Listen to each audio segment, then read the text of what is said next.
হরে কৃষ্ণ ভক্তবৃন্দ, মহা রাধাষ্টমীর ব্রতের পর এবার যে একাদশী ব্রতটি পালিত হবে তার নাম হল পার্শ্ব পরিবর্তনী একাদশী। ভাদ্র শুক্লপক্ষের একাদশী পার্শ্ব একাদশী ব্রত পালিত হবে আগামীকাল 14 সেপ্টেম্বর শনিবারে। তো ভক্তবৃন্দ, আজকের ভিডিওতে আমরা পার্শ্ব একাদশী ব্রতের মাহাত্ম্য কথা, ব্রত পালন ও পরদিন পালনের সময়সূচি প্রদান করব। তো ভিডিও শেষ অবধি আমাদের সঙ্গেই থাকুন।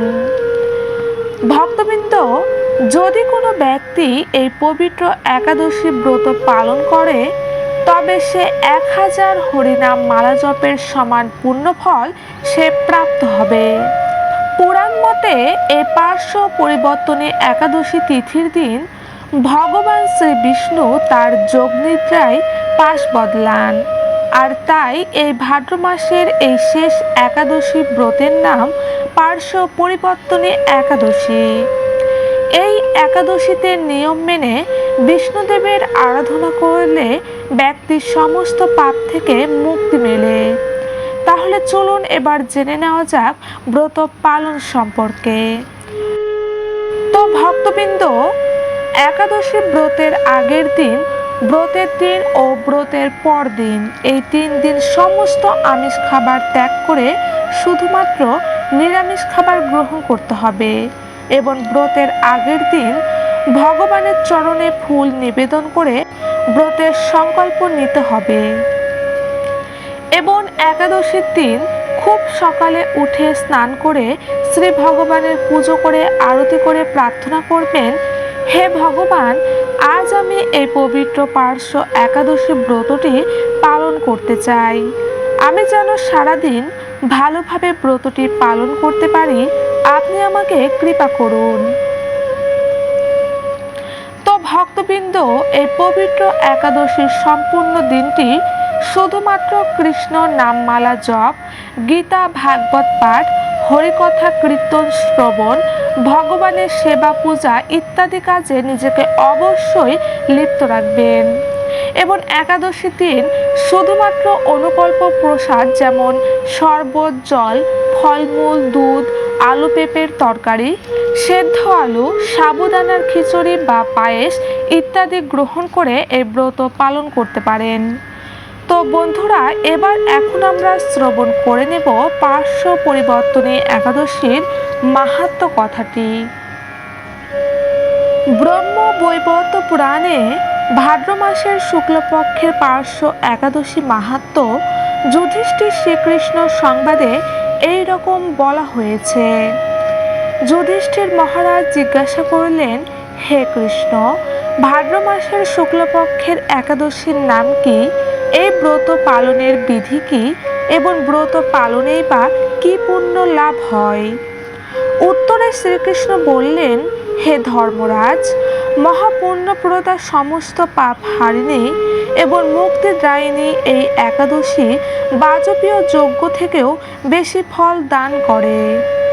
যে ব্যক্তি এই তিথিতে ভক্তি সহকারে ভগবান শ্রী বামনদেবের পূজা করেন তিনি ত্রিলোকে পূজিত হন। পদ্মফুলে পদ্মলোচন শ্রী বিষ্ণুর অর্চনকারী বিষ্ণুলোক প্রাপ্ত হন।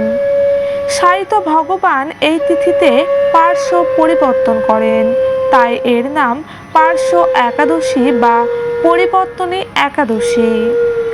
যুধিষ্ঠির মহারাজ বললেন, হে জনার্দন, আপনার এ সকল কথা শুনেও আমার সন্দেহ পূর্ণরূপে দূর হয়নি। হে দেব, আপনি কিভাবে শয়ন করেন, কিভাবেই বা পার্শ্ব পরিবর্তন করেন, আর চাতুর্মাস্য ব্রত পালনকারীদের কি কর্তব্য এবং আপনার শয়নকালে লোকের কি করণীয়, এসব বিষয়ে বিস্তারিতভাবে আমাকে বলুন। আর কেনই বা দৈত্যরাজ বলিকে বেঁধে রাখা হয়েছিল তা বর্ণনা করে আমার সকল সন্দেহ দূর করুন। শ্রীকৃষ্ণ বললেন, হে রাজন, দৈত্যকুলে আবির্ভূত প্রহ্লাদ মহারাজের পুত্র বলি আমার অতি প্রিয় ভক্ত ছিল। সে আমার সন্তুষ্টি বিধানের জন্য গো ব্রাহ্মণ পূজা ও যজ্ঞাদি ব্রত সম্প্রদান করত। কিন্তু ইন্দ্রের প্রতি বিদ্বেষবশত সকল দেবলোক সে জয় করে নেয়। তখন দেবতাগণ সহ ইন্দ্র আমার শরণাপন্ন হয়েছিল।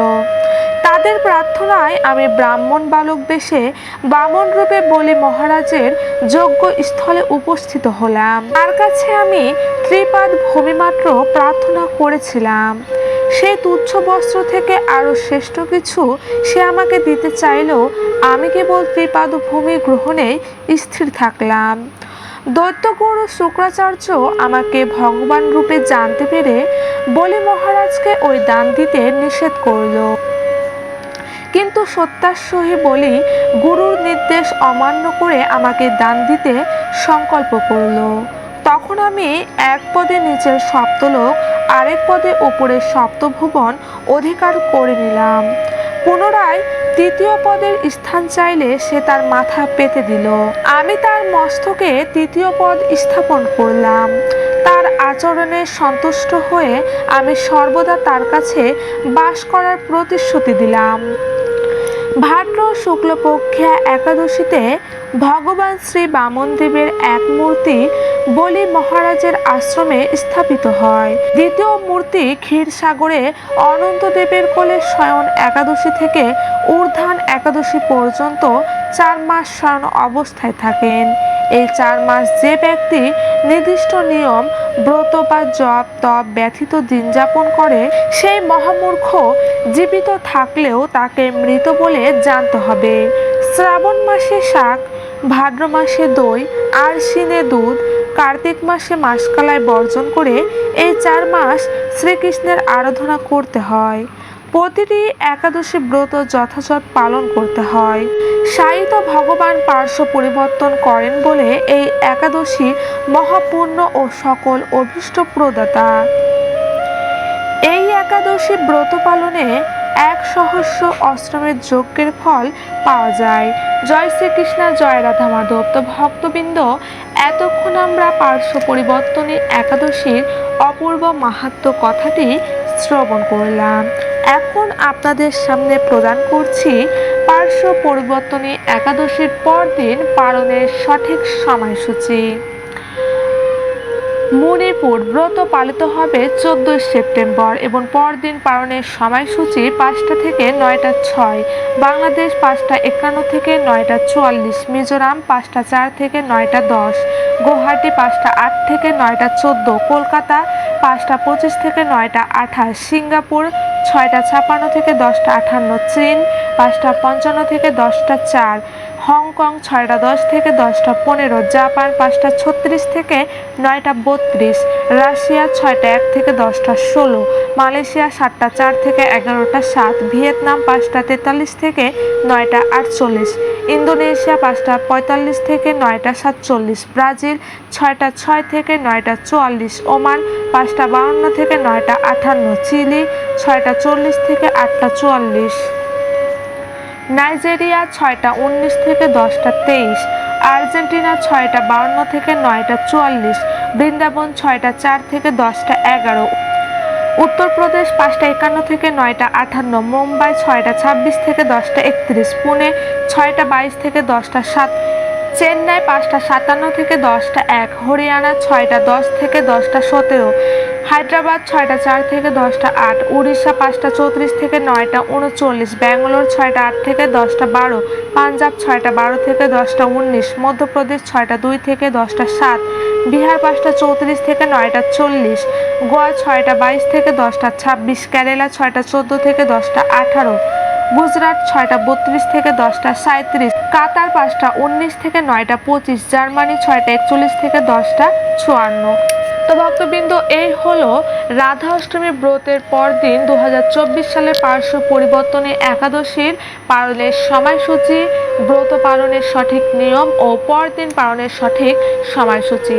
তো ভিডিওটি ভালো লাগলে অবশ্যই লাইক, কমেন্ট, শেয়ার করবেন এবং আমাদের চ্যানেলে নতুন হলে অবশ্যই চ্যানেলটি সাবস্ক্রাইব করবেন। জয় শ্রীকৃষ্ণ, জয় রাধা মাধব, জয় রাধে, জয় রাধে, জয় রাধে।